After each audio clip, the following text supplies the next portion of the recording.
Yo,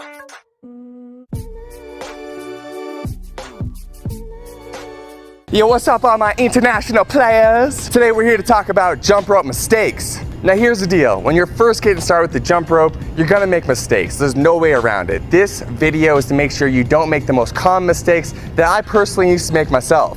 Story time. So about 13, 14 months ago, Dan and I came together to create Zen Dude Fitness in a real way. We're like, yo, let's go all in on jump rope. And so I knew when I went all in on jump rope, I had to figure out how to jump rope like a ninja. And the way I was able to transition over the last 13, 14 months from going from a novice to now being pretty skilled with the jump rope is by avoiding these top jump rope mistakes I'm about to get into in this video. Now before I get into these top jump rope mistakes and how to avoid them, I want to mention that we still got this free 4-week challenge for y'all. So if you want to join that, you can click the link in the first line of the description, or you can click the button in the top right hand corner of the screen right now. Also, the jump rope that's going to be used throughout this video you can grab. Let's get into this video, shall we?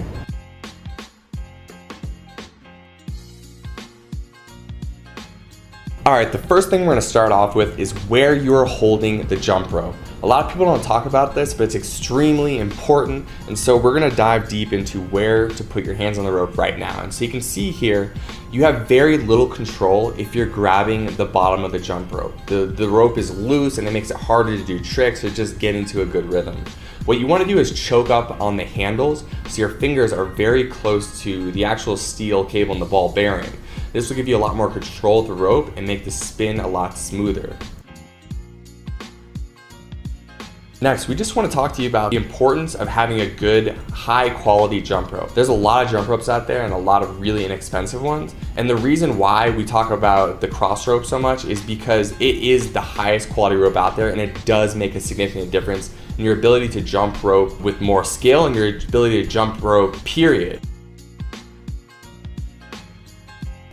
So the next thing we're going to cover here is a very subtle example of what it looks like to have your wrists too far apart. And so you can see here, when your wrists are too far apart, when you try to do tricks, for example, the crisscross, you end up tripping over the rope because it's spread too long, right? And so that means there's not enough depth on the rope to be able to make it underneath your feet.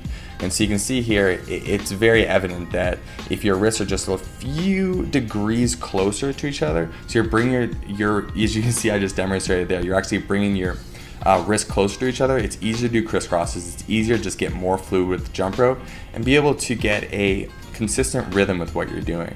And so a beginner mistake a lot of people make is they have their wrists too far apart, so they trip over the rope. So just remember, whenever you're doing any tricks, bring your wrists just a little bit closer together and it's going to feel a lot smoother for you. Next thing we want to talk about is having just straight up good posture when you're jumping rope. You want to create this nice alignment from this crown of your head down through the balls of your feet. So as you're hopping and you're jumping rope on the balls of your feet, you want to keep your shoulders back and down, and you want to really focus on keeping that core and those glutes tight so you're not bending over, you have good posture throughout the movement. Next thing we want to talk about is how high you're going to be jumping off the ground when you are jumping rope.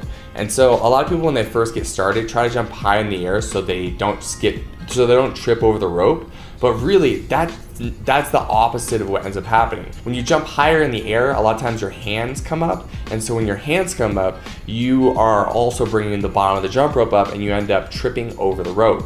When you come just in a half inch or an inch off the ground, you have much more control. You're able to spin the rope more smoothly and your body isn't flailing around all over the place, and you're controlling this movement. The final thing I want to talk about is just your ability to get into a flow state while you're jumping rope. If you're really self-conscious about yourself and you're worried about tripping up or people see you tripping up, just let all of that go. All that, worry about like messing up or like not, getting as good as you want to, as fast as you'd like to, like don't worry about that stuff. The whole point of jumping rope is just to take care of yourself. So the fact that you're even doing it is a win in itself.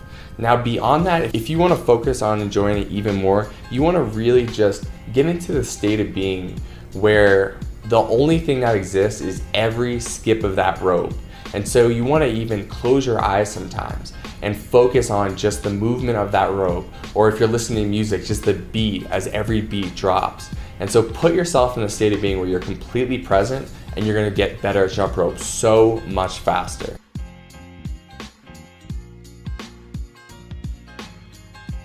Finally, if you've enjoyed this video, if you like this video, please give it a like. If you have any questions, go ahead and drop them in the comments below. Please subscribe to the channel. ZenNu Nation is growing day by day. We appreciate each and every one of you so much. So another sub means another family member, so come on in, join us, we'll hook you up. Thanks so much for watching this video. Zen Dudes out.